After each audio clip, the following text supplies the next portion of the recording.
নমস্কার বন্ধুরা, তোমরা সবাই কেমন আছো? আশা করি তোমরা সবাই খুব খুব ভালো আছো আর তোমাদের পরিবারের সমস্ত মানুষজনও ভালো আছে।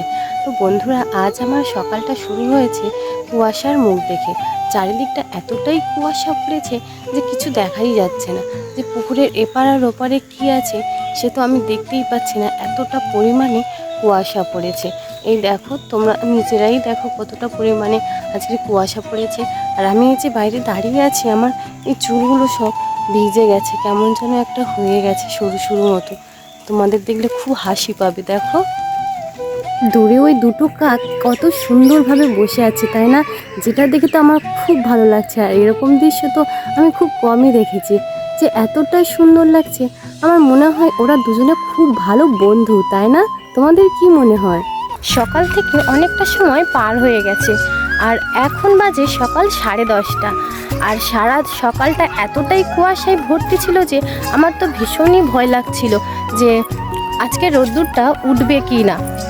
কটা দিন এমন হারে রোদ্দুরটাও চেপে গিয়েছিল যে আর ভালো লাগছিল না। আর রোদ্দুর না থাকলে সেটা কারোরই ভালো লাগে না, তাই না? আমারও তো একদম ভালো লাগে না। তো সারাদিনটা ঝলমলে হবে, রোদ্দুর উঠবে, কত সুন্দর, যে কোনো কাজ করেও আমরা আনন্দ উপভোগ করতে পারি। আর সারাদিনটা যদি মেঘলাচ্ছন্ন হয়ে থাকে তাহলে আর কোনো কাজে মন আসে না, কোনো কিছুই ভালো লাগে না। কুয়াশা হোক তবুও দুঃখ নেই, কিন্তু যে হাওয়াটা ছাড়ে সেই হাওয়াটা দেখলেই যেন এখন ভয় লাগে। একটানা এমনভাবে এখন শীত পড়ছে যে শীত আর যেন আর ভালো লাগছে না, মনে হচ্ছে হালকা হালকা গরম আসলে ভালো হয়। আর তারপরে যখন আবার গরমকাল আসবে তখন ভাবি যে আমরা কেন যে এই গরমকালটা আসছে। এখন আমি তোমাদের বলবো যে আমি কোথায় যাওয়ার জন্য বেরিয়েছিলাম আর বেরিয়েছি। আর আসলে আমার দুটো সংসার, আমি ঘরের কাজ ছেড়ে বেরিয়ে পড়েছি আমি আর একটা সংসারে কাজ করার জন্য। আর আমার আর একটা সংসার হচ্ছে এটাই, যে এই দেখো এই যে স্কুলটা হচ্ছে আমার আর একটা সংসার। যে এই স্কুলে আমি যে মাস্টারি করি তাও নয়, এই স্কুলে আমি রান্না করি। আমাদের এই গ্রামের দৃশ্যটা অনেকটা সুন্দর, কিন্তু গ্রামের এই উন্নয়ন একেবারেই সুন্দর নয়। এই যে দেখো বাচ্চারা এখানে বসে ভাত খায়, কিন্তু এই ভাত খাওয়ার জায়গাটা একেবারে কিছু নেই বললেই চলে। কেন 4 বছর হয়ে গেছে আমফান ঝড় হয়েছে, আর আমফানের ঝড়ে এই যে টিনগুলো দেখতে পাচ্ছ, টিনগুলো একেবারেই নেই। এই টিনগুলো কোথায় যে উড়িয়ে নিয়ে চলে গেছে আর কবে যে এটা ঠিক হবে সেটা আমরা কেউই জানি না। তো কি করে জানবো? যদি সরকার যদি না ঠিক করে তো কি করে আমরা এটা ঠিক করতে পারি? এটা তোমরাই জানিয়ে দিও, আর তোমরা আমাদের ভিডিওটাকে শেয়ার করো। তোমাদের দেখাই আমি যেখানে রান্না করি সেই রান্নাঘরটা। এই দেখো এখানে কাঠ থাকে, তবে কাঠ রয়েছে এখানে, এখন কাঠটা অনেকটা ফুরিয়ে গেছে। আর এদিকে রয়েছে আলুর বস্তা, আর এদিকে রয়েছে আমাদের রান্না করার জিনিসপত্র। আর এই যে একটা বিশাল উনান, আর এদিকে রয়েছে দুটো একটা হাঁড়ি, আর এখানে রয়েছে একটা গ্যাস সিলিন্ডার, এই দেখো। আর এই রয়েছে একটা শিল আর নোড়া। আমার সমস্ত রান্নার জোগাড় হয়ে গেছে, আর আমি এদিকে উনানে ধরিয়ে দিয়েছি। এই দেখো এখানে রান্না হচ্ছে কুমড়ো, গাজর আর আলু।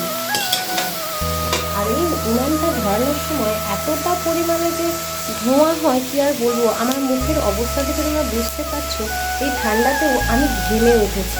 তার কতটা পরিমাণে আমাদের এখানে ধোঁয়ার জন্য কষ্ট হয়। রান্না করতে খুব একটা কষ্ট না হলেও ধোঁয়ার জন্য প্রচণ্ড পরিমাণে কষ্ট হয়। আর এবারেই দেখতে পাচ্ছ যে ভাতের হাঁড়ি, তো ভাতের হাঁড়িতে এখনো চাল দেওয়া হয়নি, জলটা ফুটছে, কারণ চালটা একটু নরম মতন তো, সেজন্য একটুতেই ভাতটা হয়ে যায়, সেজন্য আমরা দেরিতে চালটা দিয়ে থাকি।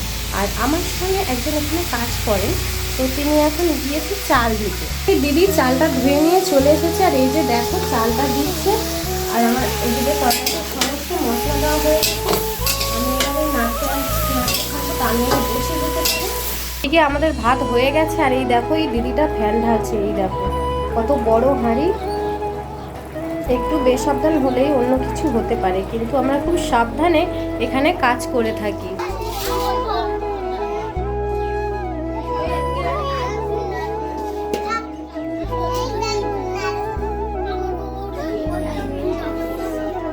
বাচ্চাদের খাওয়ানো শেষ হয়ে গেছে। এই দেখো, এবার এই সমস্ত জিনিসপত্রগুলো আমাদের ধুতে হবে পুকুরের জল বয়ে নিয়ে এসে, কারণ পুকুরটা একটু দূরে আছে, সেই জন্য আমরা বয়ে নিয়ে যাব না, সেই পুকুরের জল আমাদের বালতি করে নিয়ে এসে আর এগুলো সমস্ত ধোয়াধাই করতে হবে, করে তারপরে আমাদের বাড়ি ফিরতে হবে। আর এদিকে আমাদের সমস্ত থালাবাটিগুলো ধোয়া হয়ে গেছে। এই দেখার উনানটাও আমরা পরিষ্কার করে নিয়েছি, আর চারিদিকটাও আমরা ঝাটপাট দেওয়া হয়ে গেছে। এরপরে আমরা যাব বাড়ির দিকে। তো বন্ধুরা, আজকের ভিডিওটি এত পর্যন্ত, দেখা হচ্ছে পরের ভিডিওতে। আর আমার ভিডিওটি যদি তোমাদের ভালো লেগে থাকে তো অবশ্যই আমার চ্যানেলটিকে সাবস্ক্রাইব করে দিই।